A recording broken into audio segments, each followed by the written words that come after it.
Guys, welcome back to my channel. कैसे हैं आप सब? आई होप कि आप सभी बहुत अच्छे होंगे। फ्रेंड्स, आज मैं आपके लिए फिर से लेकर आई हूँ घर और किचन के बहुत ही यूजफुल टिप्स जो आपके बहुत ही ज्यादा काम आएंगे और साथ ही साथ आपके पैसों की बचत होगी। आप देखेंगे एल्यूमिनियम फॉइल का कमाल। एल्यूमिनियम फॉइल को आप एक बार गर्म पानी में डालकर देखिए, आप देखकर चौंक जाएंगे। तो बिना स्किप किए वीडियो को प्लीज एंड तक वॉच करें। वीडियो जरा से भी यूजफुल लगे तो प्लीज वीडियो को लाइक, शेयर और सब्सक्राइब करें। चलिए बढ़ते हैं पहली टिप की तरफ। तो पहली टिप है फ्रेंड्स, हमारे इस तरह के चांदी के बर्तनों को लेकर या फिर चांदी की कोई भी ज्वेलरी हो या कोई भी चीज़ आपके पास हो, जैसे कि चांदी का सिक्का। इस तरह के ये 2 चांदी के सिक्के भी मेरे पास पड़े हैं जो कि काफ़ी ज़्यादा काले हो चुके हैं। ये सिक्कों को हमने दिवाली की पूजा में यूज़ किया था, उसके बाद भी मैंने एक बार वॉश किए थे। अब ये काफ़ी काले हो चुके हैं। इन सभी चीज़ों को हम झटपट बिना किसी मेहनत के, बिना कोई पैसा खर्च किए घर पर ही मैं इनको इंस्टेंट क्लीन करके दिखाऊंगी और ये बिल्कुल नए जैसे बन जाएंगे, वो भी इस फॉइल पेपर की हेल्प से। तो फ्रेंड्स, इतना सा फॉइल पेपर का टुकड़ा हमें चाहिए, आप यूज्ड वाला भी ले सकते हैं। तो अब चलते हैं गैस की तरफ। गैस पे मैंने एक पैन चढ़ाया है, तो डीप पैन आपको लेना है। आप कोई भी पतीली या भगोना ले सकते हैं। तो अब इसके अंदर हम डालेंगे इस फॉइल पेपर के टुकड़े को। तो फॉइल पेपर का टुकड़ा मैंने इसके अंदर बिछा दिया है पूरी तरह से। फॉइल पेपर इसके ऊपर हमें बिछाना है और अब इसके ऊपर डालेंगे 2 गिलास पानी। पानी के गर्म होते ही हम इसमें अपनी चांदी की चीज़ें डाल देंगे, जैसे कि काली मैली पजेब मैंने इसके अंदर डाल दी हैं। और ये देखिए 2 चांदी के सिक्के, और साथ ही मैं इसमें डाल रही हूँ ये चांदी का छोटा सा लोटा। तो छोटा सा लोटा है ये। तो ये देखिए इस तरह से फॉइल पेपर के ऊपर ही हमें इनको रखना है। अब डाल देंगे 1 टेबल स्पून के करीब बेकिंग सोडा। तो बेकिंग सोडा भी हमें इन चीज़ों के ऊपर इस तरह से स्प्रिंकल कर देना है, यानी कि फॉइल पेपर के ऊपर रखी हुई चांदी की चीज़ों के ऊपर ही हमें इसको अच्छे से स्प्रिंकल करना है। तो धीरे धीरे ये गर्म पानी में डिज़ोल्व हो जाएगा। और अब साथ ही में हम डाल देंगे 1 टेबल स्पून के करीब ही नमक। तो नमक भी हमें सेम इसी तरह से डालना है इन रखी हुई चीज़ों के ऊपर। धीरे धीरे पानी में ये दोनों ही चीज़ें डिज़ोल्व हो जाएंगी। तो ये देखिए बस 5 से 6 मिनट तक हमें इसे मीडियम फ्लेम पर उबलने देना है। पानी को अच्छा सा उबाल इसमें आ जाएगा, तब आप देखना कि आपकी रखी हुई चांदी बिना कोई घिसे, बिना कोई मेहनत के, देखिए झटपट से कितनी ज़्यादा शाइनी हो गई है। तो जिस साइड में मैंने इसको फॉइल पेपर के ऊपर रखा था लोटे को, वहाँ से आप देख सकते हैं कितना ज़्यादा ये चमक गया है, जबकि इसकी बैक साइड अभी भी कितनी काली पड़ी है। बैक साइड में हमने इसे फॉइल पेपर के ऊपर नहीं रखा था। अब इसको मैं टर्न करके रखूँगी ताकि दूसरी साइड से भी ये इसी तरह से चमक जाए। तो फ्रेंड्स, आप चाहे तो डीप बर्तन ले सकते हैं जिसमें कि आप सारी चीज़ें अच्छे से डीप हो जाएं। तो ये देखिए मैंने इसको दूसरी साइड टर्न कर लिया है और आप चांदी की पाजेब को भी देख सकते हैं, ये बहुत ही ज़्यादा चमक चुकी है। तो इस तरह से हम इसको अलट पलट कर पानी के फॉइल पेपर के ऊपर ही टर्न करते रहेंगे, जिससे कि इसके कोनों कोनों पे लगी हुई मैल और कालापन तुरंत ही निकल जाएगा। फ्रेंड्स, आप देख सकते हैं कि मेरी चांदी की पाजेब भी कितनी ज़्यादा चमक चुकी हैं। और आप इस सिक्के को भी देख सकते हैं कि एक साइड से तो ये काफ़ी साफ़ हो गया है, पर इसके पीछे की साइड से ये अभी भी काला है। इसको भी मैं दूसरी साइड टर्न करके फॉइल पेपर के ऊपर रखूँगी। इन सभी चांदी की चीज़ों को अलट पलट कर 4 से 5 मिनट तक हम फॉइल पेपर के ऊपर ही टर्न करेंगे और अच्छा सा उबाल आने देंगे। अब आप इस लोटे की चमक को देख सकते हैं, कितना शाइनी हो गया है, नया जैसा ये बन चुका है। तो ये देखिए फ्रेंड्स, 4 से 5 मिनट तक मीडियम फ्लेम पर मैंने इनको अच्छे से उबाल लिया है। तो देखा फ्रेंड्स आपने, आप इस तरह से इंस्टेंट अपनी चांदी की चीज़ों को घर पर ही चमका सकते हैं। इस तरह से सुनार को देने वाले पैसों को भी आप बचा सकते हैं। और आप बाज़ार से महंगे महंगे प्रोडक्ट लेके आते हैं इनको साफ़ करने के लिए, तो आप इस तरीके से घरेलू नुस्खों से ही अपनी चांदी की चीज़ों को झटपट से चमका सकते हैं। ये देखिए फ्रेंड्स, 4 से 5 मिनट तक अच्छे से मैंने इनको मीडियम फ्लेम पर उबाल लिया है और अब मैंने गैस ऑफ कर दिया है। इनको थोड़ी देर इसी गर्म पानी में हम रहने देंगे। आप देख सकते हैं कि पानी कितना काला हो चुका है, यानी कि इनका जितना भी कालापन था वो तुरंत ही निकल चुका है। अब हमें इनको साफ़ करने के लिए कोई भी ज़्यादा मेहनत नहीं करनी पड़ी। अब आप इनको निकाल कर या तो तुरंत ही ठंडे पानी से एक बार वॉश कर लीजिए, या फिर अगर आपको इनको और भी ज़्यादा शाइनी बनाना है तो थोड़ा सा नींबू भी आप इनके ऊपर रगड़ सकते हैं। नींबू का छिलका भी आप इस पानी में डाल सकते हैं, जिससे कि ये बहुत ही ज़्यादा शाइनी हो जाएंगे। तो बिना किसी मेहनत के आप इंस्टेंट इन्हें इस तरह से चमकदार और नया जैसा बना सकते हैं। तो ये देखिए फ्रेंड्स, मैं इनको एक बार वॉश करके भी दिखाती हूँ। नॉर्मल पानी से मैंने इनको वॉश कर लिया है, तो आप इसकी चमक देख सकते हैं। आई होप आइडिया आपको ज़रूर यूज़फुल लगा होगा। आइडिया यूज़फुल लगा हो तो प्लीज़ वीडियो को एक लाइक ज़रूर करें। चलिए बढ़ते हैं अगली टिप की तरफ। तो अगली टिप है फ्रेंड्स हमारी इस तरह की चूड़ियों को लेके। तो फ्रेंड्स हमारे पास इस तरह की कलरफुल चूड़ियाँ या फिर कड़े होते हैं जिनको अरेंज करके रखना हमारे लिए बहुत ही मुश्किल का काम होता है।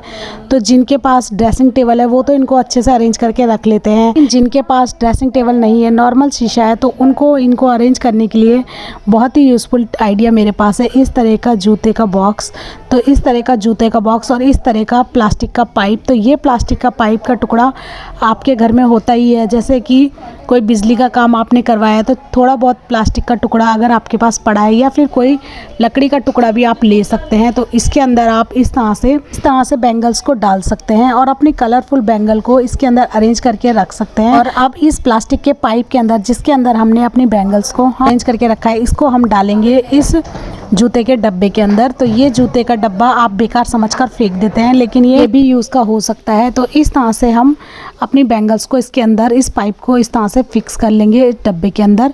तो आप आसानी से इसके अंदर इस पाइप को डाल सकते हैं और निकाल भी सकते हैं, और अभी भी इसके अंदर बहुत सारी बैंगल्स आ सकती हैं। इसी तरह से प्लास्टिक का कोई दूसरा टुकड़ा या फिर लकड़ी का टुकड़ा भी आप लगा सकते हैं। फिर इस तरह के रूम फ्रेशनर के डब्बे या फिर कोई भी पाउडर के डब्बे या फिर हीट के डब्बे या इस तरह के कोई भी डब्बे अक्सर हमारे घर में पड़े ही होते हैं, जिनको हम इस तरह से यूज़ में ला सकते हैं। अंदर भी आप अपनी बैंगल्स को इस तरह से फिट कर सकते हैं, और अगर ये अच्छे से फिक्स नहीं होगा तो आप साइड में थोड़ा सा न्यूज़पेपर फोल्ड करके लगा दीजिए, या आप इसको ऐसे भी डब्बे के अंदर रख सकते हैं। तो इसके अंदर भी आपकी बैंगल्स अच्छे से फिक्स हो जाएंगी और अच्छे से वो अरेंज भी हो जाएंगी, ताकि आप इजीली उनको अपनी ड्रेस मैचिंग के निकाल कर पहन सकते हैं। तो आई होप ये आइडिया भी आपको ज़रूर यूज़ का लगा होगा। आइडिया यूज़फुल लगा हो तो प्लीज़ एक लाइक करें, वीडियो को अपने फ्रेंड सर्कल में भी शेयर करें, ताकि आपके फ्रेंड्स भी इस वीडियो में दिखाए गए सभी टिप्स को यूज़ कर सकें और उनको फॉलो कर सकें। चलिए बढ़ते हैं अगली टिप की तरफ। तो अगली टिप है हमारी फ्रेंड्स इस तरह के सॉक्स फोल्डिंग को लेके।